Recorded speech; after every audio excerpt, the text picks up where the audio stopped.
नमो भगवते वासुदेवाय नमः। राधे राधे। कार्तिक मास महात्म्य का 33वां अध्याय। श्री सूत जी बोले, इस कथा को श्री कृष्ण जी अपनी अत्यंत प्यारी सत्यभामा को सुनाकर स्वयं शाम की आरती के लिए राजभवन में गए।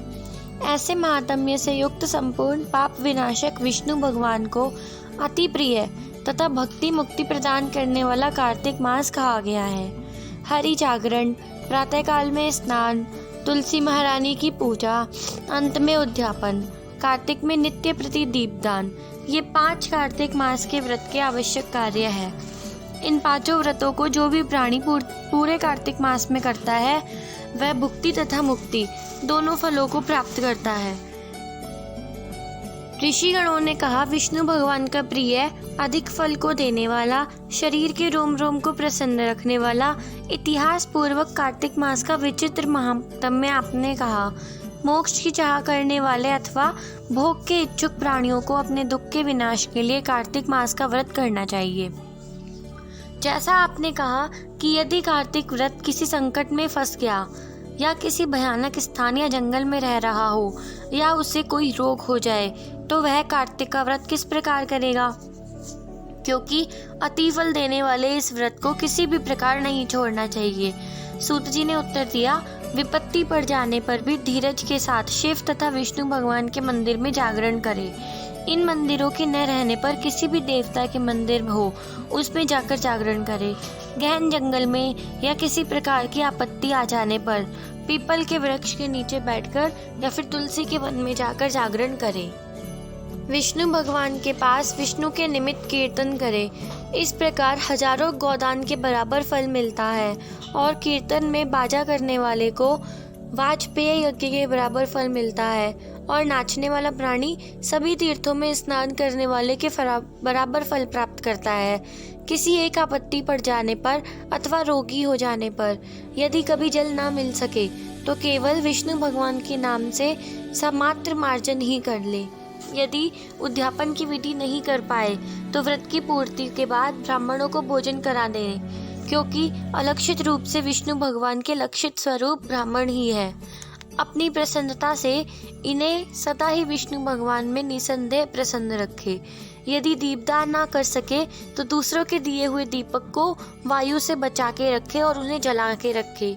तुलसी महारानी के अभाव में वैष्णव ब्राह्मण का पूजन करे, क्योंकि विष्णु भगवान हमेशा भक्तों के समीप ही रहते हैं। इन सब के ना होने पर भी व्रती ब्राह्मण गौ, पीपल और वट के वृक्ष की श्रद्धा से सेवा करे। शौनक आदि ऋषियों ने कहा, आपने गौ तथा ब्राह्मण के सदृश पीपल और वृक्ष को क्यों बताया? इन वृक्षों में ब्राह्मण हमेशा पीपल और वट के वृक्षों की पूजा क्यों करते हैं?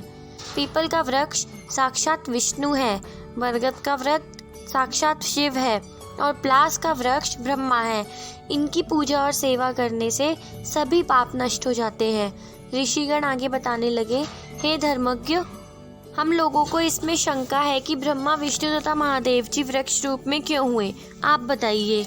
जब सूत जी ने बताया कि प्राचीन काल में किसी समय में शिवजी और पार्वती एक एकांत स्थान पर भोग विलास कर रहे थे। उसी समय उनके विषय भोग में विघ्न डालने के लिए ब्रह्मा का स्वरूप धारण कर अग्नि देवता वहां पर आ गए। भोग विलास के आनंद का नाश हो जाने के कारण क्रोध से कांपती हुई पार्वती ने समस्त देवताओं को श्राप दिया। पार्वती जी ने कहा, देवताओं, विषय सुख को कीट पतंग आदि भी जानते हैं, उसमें कोई भी निसंदेह नहीं है। आप लोगों ने देवता होकर विघ्न किया है, इसलिए आप सभी लोग वृक्ष हो जाए। इस प्रकार पार्वती जी के श्राप देने के कारण सभी देवता वृक्ष बन गए।